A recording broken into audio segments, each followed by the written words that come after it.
Oi pessoal, aqui é a professora Daniele, nós estamos na nossa aula de redação e eu tô gravando esse vídeo pro pessoal do 9º ano do Colégio IP. A gente vai continuar falando do gênero conto. Lembra que na aula lá no Zoom eu falei pra vocês sobre um grande contista argentino chamado Cortázar?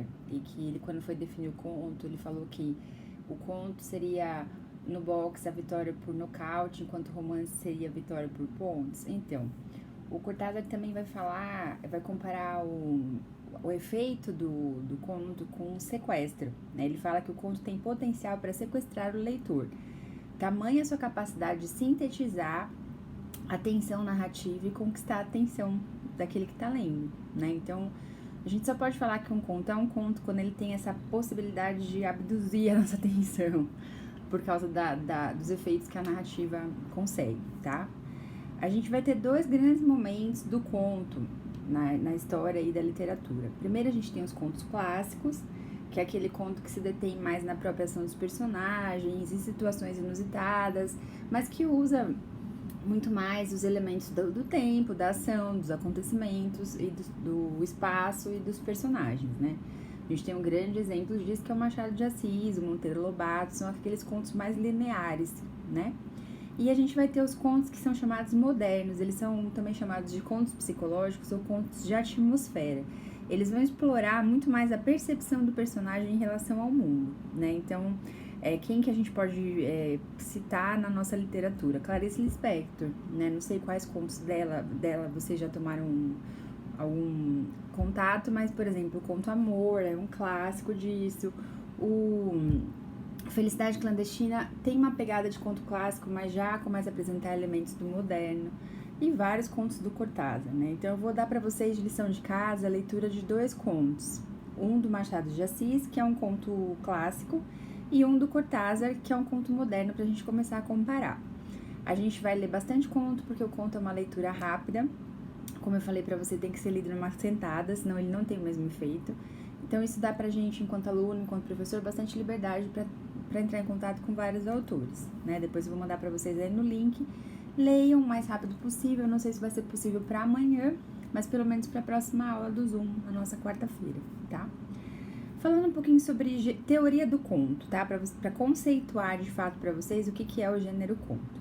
O Machado de Assis, num texto chamado Instinto de Nacionalidade, ele vai dizer que o conto é um gênero difícil, a despeito da sua aparente facilidade. Por que ele está falando isso? Porque o gênero curto, ele potencializa as habilidades do escritor quanto à técnica. Só que se o escritor não é tão bom, ele tem uma extrema dificuldade para fazer isso, porque é num soco só, é uma tacada só. Ele tem que causar todo aquele efeito de encantamento e de impacto numa história pequena.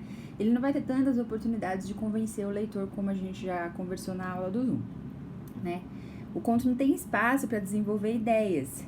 Ele direciona todo o espaço dele para construir o efeito pretendido pelo autor, né? Então, assim, o conto vai ter menos personagens, o conto vai ter menos descrições, menos discussões de ideias, né? Ele é uma coisa bem focada, tá? Como é que a gente pode definir?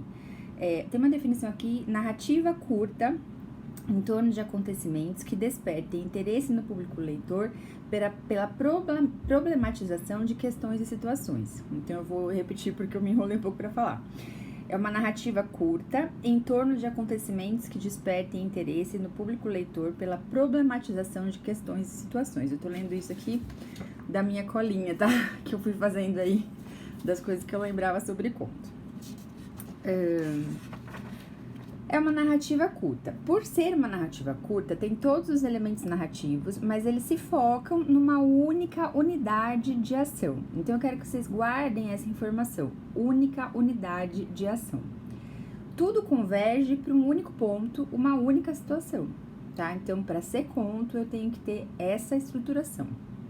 O Edgar Allan Poe, ele vai falar que o efeito do conto deriva de sua unidade de impressão.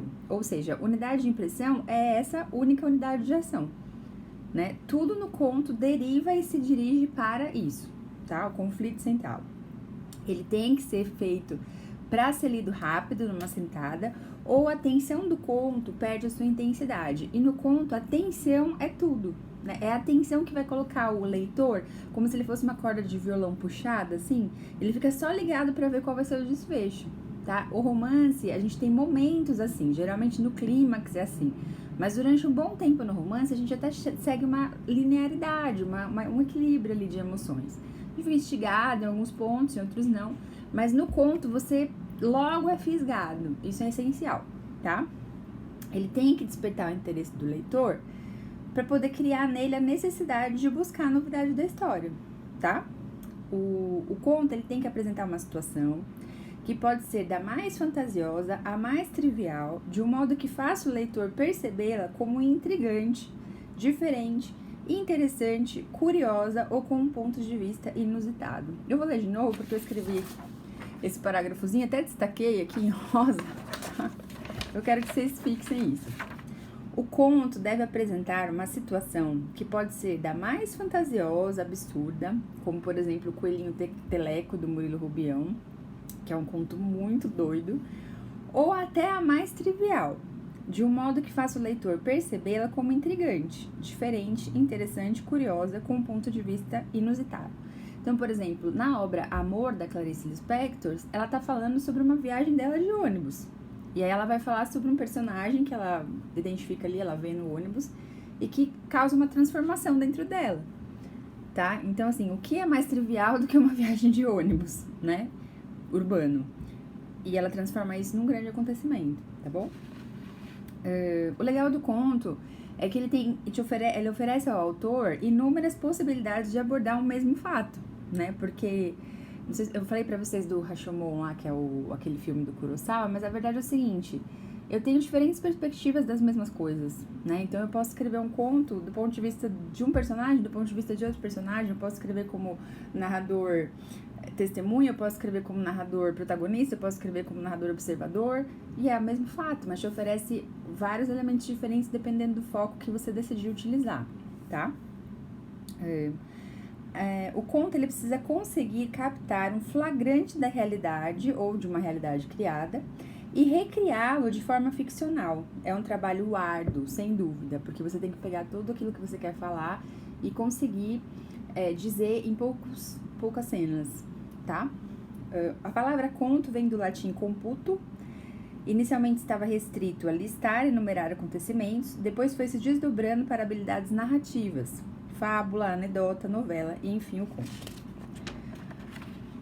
Obviamente, embora o conto tenha todos os elementos de uma narrativa, por conta do espaço, ele vai ter que reduzir e condensar essas características, né? Então, é o que eu falei pra vocês, sempre menos personagens, tem um menor aprofundamento na descrição das personagens. Então, por exemplo, não vai ter aqueles longos parágrafos do Tolstói ou do Balzac dizendo como ele se veste, qual a cara dele, detalhes da expressão, cor dos olhos, cabelo. Raramente isso aparece em conto, tá? Você tem uma impressão geral, imediata e daquele momento do personagem.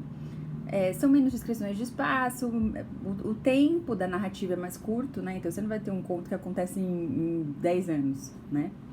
E ele vai ter uma economia da descrição e eliminação de aspectos chamados acessórios, que no romance tem de monte, tá?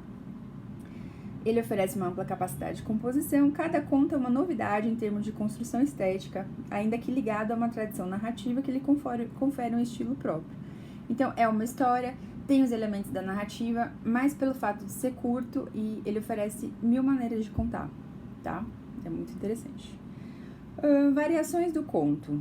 A gente tem a origem nas narrativas orais, tem uma grande variedade de tipos, e vou dar pra vocês, assim, uma tipologia referencial pra vocês poderem identificar quando vocês estiverem lendo, tá? Vou começar com 2, nas próximas aulas a gente continua, e eu vou encerrar esse vídeo e começar a segunda parte. Um beijinho, até já!